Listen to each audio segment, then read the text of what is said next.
No! I'm trapped. I'm really trapped. Oh, my. Oh, yeah, I'm not going anywhere. I'm going to turn it on. Make your way to the side. All right, all right. All right, here we go.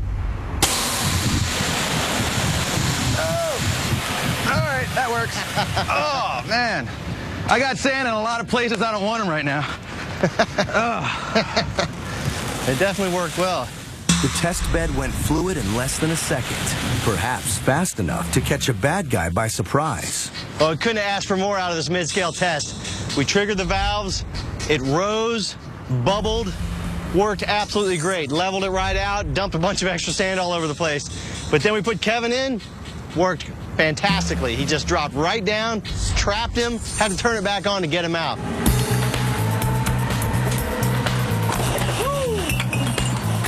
Now it's time for Nick and Deanne to take over the big green dumpster with an assignment to make a sand trap invisible. They think they have the perfect disguise. Pavers.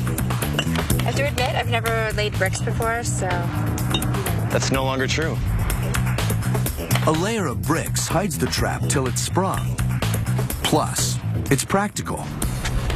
So the paving has a dual purpose here. For one, it disguises the bed, and also it provides a really nice hard surface for vehicles to drive on. This way, when it's paved, we're going to have a solid road surface that can be driven on every day. But 600 bricks weigh 3,000 pounds, and that could complicate things. For the test, they've decided to spice things up. When they spring the trap, it won't be Deanne perched on the pavers. And done. This time, they've got a sink, a truck. Slow down. That's good if you can drop it right there. Keep it coming. Beautiful.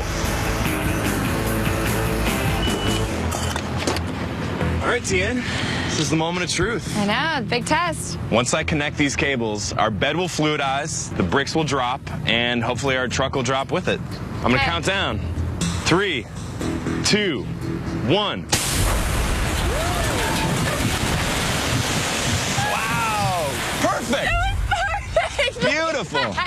Totally, look at that. Look at that! It sunk like 2 feet. This truck is not going anywhere. That is beautiful. Oh, wow, those bricks just like launched out. I know, that was really aggressive. A lot more aggressive than I thought it would be. The test proves that even with pavers on top, the sand still goes fluid, and it can sink an entire vehicle. But Nick and Deanne spot a major design flaw.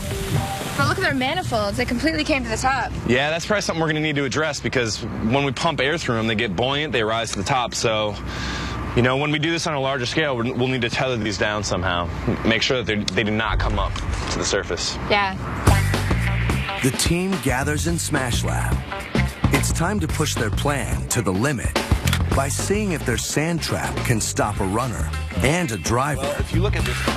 Stopping moving objects means a lot more sand, and the team needs to do the math. All right, so let's lay out the scenario for the bank heist that Kevin pulled. Kevin's in the car with the stunt driver. He comes in, squeals out, opens the door, Kevin gets out, runs inside, grabs the loot, and makes his way back to the vehicle. How long did that take, from the door to the vehicle? It was about 2 seconds from the door to the vehicle. Okay, so then the car takes off, and it squeals out, and it makes its way straight out, knocking the barrier open. How long did that take?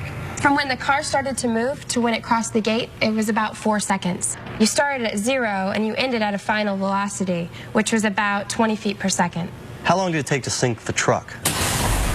I think it was about a half second, but it still concerns me. I mean, if our bed is too small, then we're not going to be able to sink it enough. Well, if you figure you allow the half second for triggering, and then you have a whole full another second as a bracket around that trigger point, then 30 feet, which is how far it would travel in a second and a half, seems about right for the length of the bed. But what about width? I mean, that car was racing around, going all over the place. The truck was about 6 or 7 feet wide.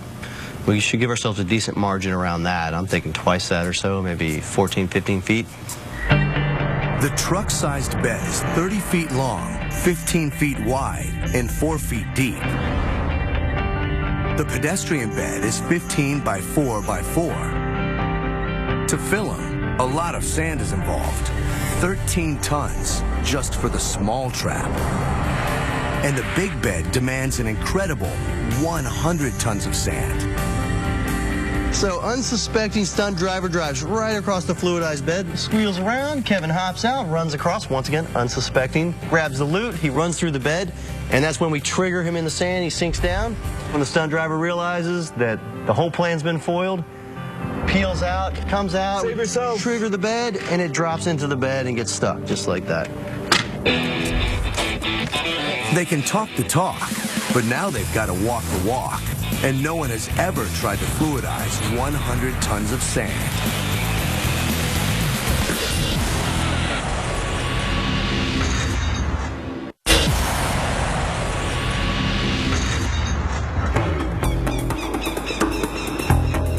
Back at the quarry, the Smash Lab Savings and Trust sand pits have been excavated, and they're ready for the air system. This pit is huge. The truck-sized bed is the largest fluidizer anyone has ever tested. There are 14 plastic manifolds, 896 feet of pipe, There you go. and 1,568 air vents. That's a lot of pipes, but as long as we have the air for it, we're all right. Each manifold has its own valve. If one fails, it could wreck the whole test. So they're installing these parts with extreme care.